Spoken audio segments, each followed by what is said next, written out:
de alguna u otra manera sí, porque pues todos somos mestizos, venimos de españoles y mexicanos, indios, pero pues no sé qué tan descendiente sea. Yo creo que de alguna manera sí, porque se ha perdido muchísimo eso, ¿no? Yo creo que no nada más yo, sino todas las personas, y más las que viven como en la ciudad y eso. Yo creo que sí hemos cambiado en nuestras costumbres, en nuestra forma de vestir, en la educación.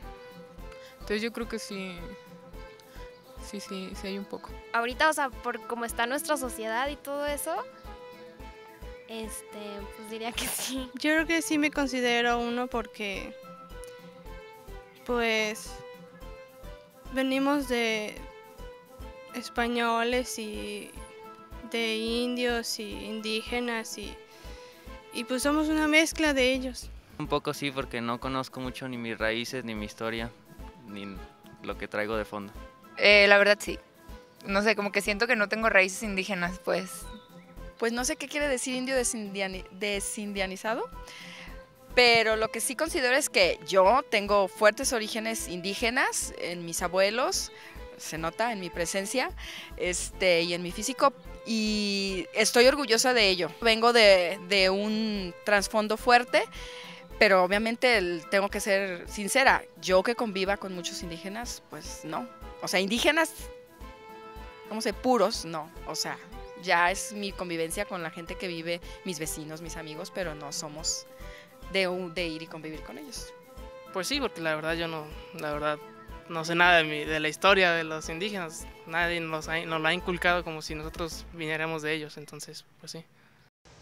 ¿Qué tal? Ya estamos de regreso en su programa panorámico. Estamos hablando de la representación identidad indígena. Y bueno, acabamos de ver una cápsula. Les preguntamos a los alumnos del TEC si se sienten indios desindianizados. Y bueno, fue sorprendente sus respuestas. Ahora quisiera saber, bueno, que me definieras un poco este concepto de indio desindianizado. ¿A qué se refiere? Mira, es un concepto de Guillermo Bonfil que promueve en su México Profundo una gran obra crítica con respecto a la identidad indígena.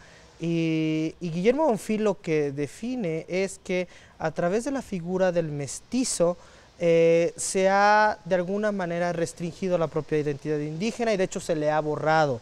Es decir, nuevamente lo que decíamos desde un principio del programa, se le toman ciertas particularidades identitarias a su propio folclore, a sus propios aspectos culturales, sin embargo al indígena vivo se le marginaliza. Entonces el indio desindianizado es básicamente ese mestizo que no se reconoce como el indígena que vive dentro de él. Es decir, se ve algo de lo que comentaba mucho Roger Bartra, un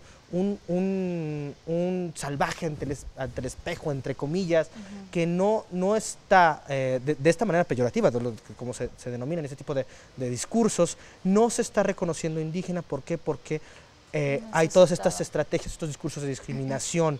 No obstante, también es importante que de lo que denomina Guillermo Bonfil México Profundo, en el indio desindianizado, es que la mayoría de los mexicanos somos indios desindianizados, ¿sí? Que biológicamente lo somos, como bien lo ha comentado en varias ocasiones, por ejemplo, gente como Carlos Monsiváis, que 10 millones de mexicanos, un 10% aproximadamente de la población, son indígenas por lengua, por aspectos de identificación cultural, etc. No obstante, cerca de un 50 y tanto, 60%, decía Monsiváis, al final de cuentas somos indios desindianizados porque biológicamente lo somos, pero no lo reconocemos como tal, precisamente por estas dinámicas de discriminación que predominan en la sociedad.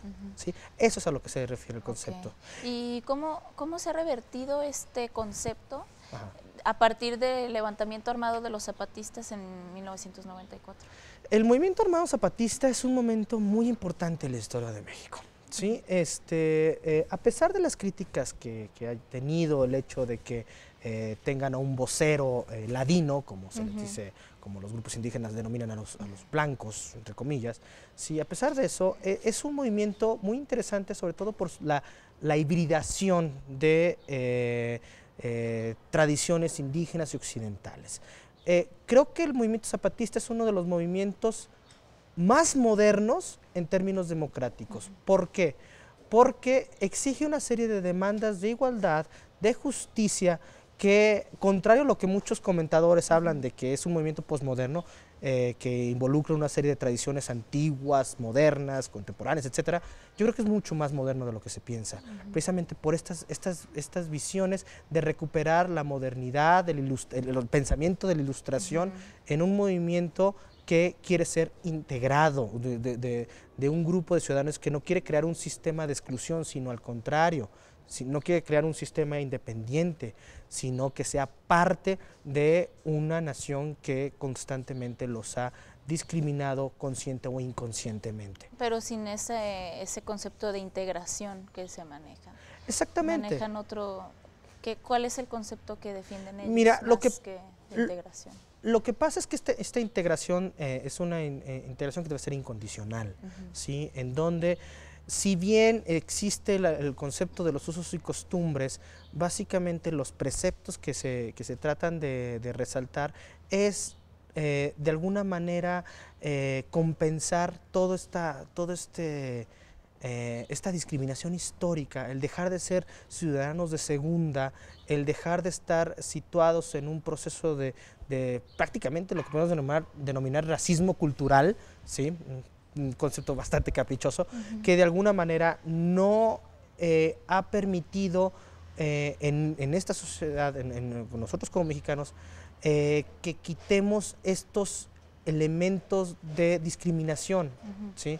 Están los acuerdos de San Andrés que detallan más este tipo de circunstancias, pero aquí, más allá del propio movimiento en sí, lo interesante es precisamente el experimento democrático, ¿sí? Esa posibilidad inclusive de crear esferas públicas de grupos no privilegiados, en donde el indígena deja de buscar su propia liberación, para lo que decía, por ejemplo, grandes filósofos como Raya Dunayeskaya, tratar de encontrar la liberación del sujeto en su totalidad, sean mujeres, sean subculturas punks, sean homosexuales, sean indígenas, sean afroamericanos, etcétera, etcétera, etcétera. ¿Sí? Todos grupos no privilegiados, tratar de encontrar en la lucha indígena una forma de liberación también. Yo creo que eso es esencial, sobre todo en esta revaloración del indígena, que deja de ser indio peyorativamente, como se le denomina en términos culturales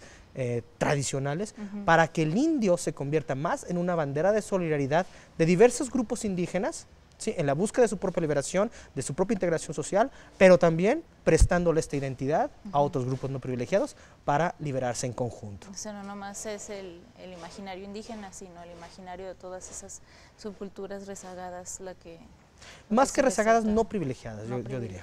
Okay. Bueno, pues se nos ha terminado el tiempo, lamentablemente. Fue una plática bastante interesante. Quiero agradecerte por haber venido al programa y platicarnos sobre esto, que es la identidad y representación indígena, que es un tema muy importante de tomar en esta época y bueno, en todas las épocas, no es que ahora se toma un poco más en serio. Y bueno, gracias, esto fue todo, muchas gracias por vernos. Esto es Panorámico, transmitimos desde el Tecnológico de Monterrey, Campus Guadalajara.